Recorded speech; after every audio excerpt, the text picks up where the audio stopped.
Okay, so this is part 3 of a radio interview I did with Kate Clark from Radio Gloucestershire when she visited the farm. We went into the milking parlour and we discussed a bit about the milking and also things like antibiotics in milk. And you can hear her talking about it with me now.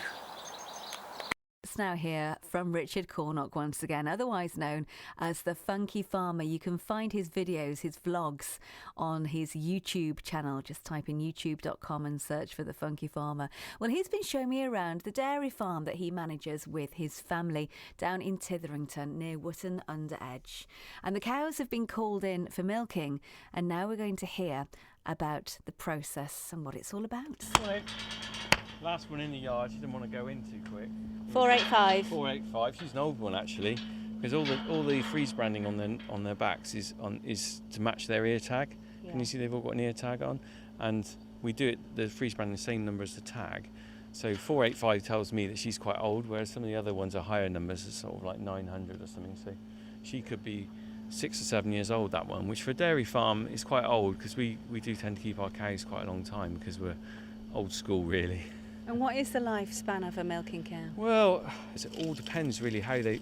It's a lovely sound effect there, isn't there, Kate? That's not a tap. That's not a tap. That's just listeners, that's not a tap. I think we can guess what that is. Cows are just like people, okay? Some cows live to a ripe old age and can be really healthy. And unfortunately, some cows get real problems with health at a young age and they don't really go on. So, and the main problems with cattle are mastitis in the udder and foot problems. Those are the two biggest problems that we always have. Because cows have got a lot of weight on small feet, so if they get bad feet, they go lame and all sorts. Antibiotics are quite a controversial issue at the moment within farming. Yeah. What's your stance on them? Well, on a farm like us, where we use antibiotics, again, is probably the two problems I just said, is feet and udders, okay? And I would say we try and be very careful about antibiotics use because, for starters, it's not cheap to use drugs and you don't really want to use them if you can help it. But things like mastitis are kind of bad for the cow. It's an infection of the udder. Can cause the udder to get really hard and hot, and the cow, really discomforting for the cow. But also, if you don't treat it, sometimes it can really damage the udder and she can lose that quarter of where she produces milk.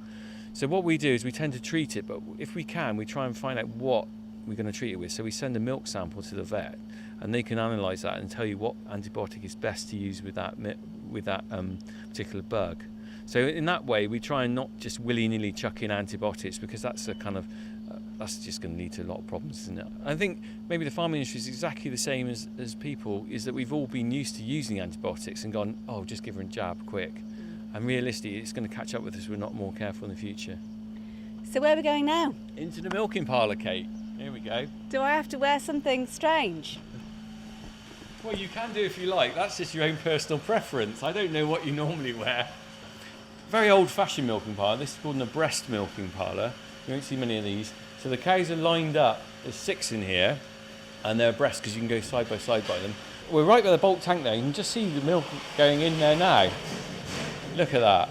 And that's just from those How many cows have you got? This is this morning's milking in here.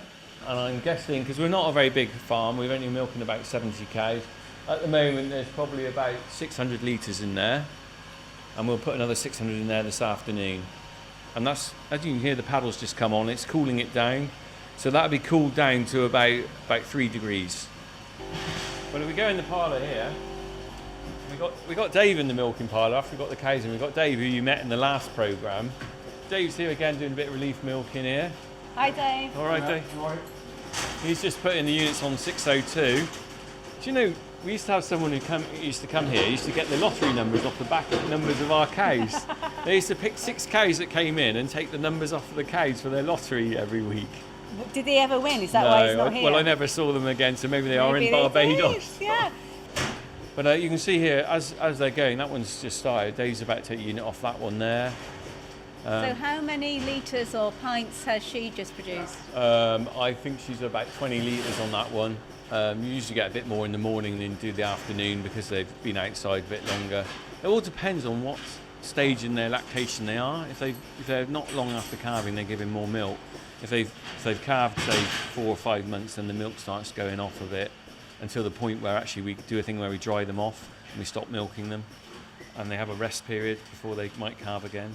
So they always have a rest period called a dry period. That's nice. Do you remember when you came last time? We were in the dry cow shed, weren't we? Yeah, there were some calves being we born. saw them, didn't we? And that was the dry cow shed. So when they're not being milked in the milking herd, then they in the winter they're in the shed, but in the summer they're out in the field. And there's some cows out there. We might have to go and have a look at them in a bit in case one's calved. They're in the field now, just waiting to calve. It's just like a maternity ward. You're just sitting around waiting, reading them. I don't know, 50 Shades of Grey or something. I don't know, 50 Shades of Hay. Oh, he's good, isn't he? Sorry about that. A dairy farmer, entertainer, vlogger and also comedian. It's Richard Cornock, otherwise known as the Funky Farmer, and his video blogs have thousands and thousands of views every day.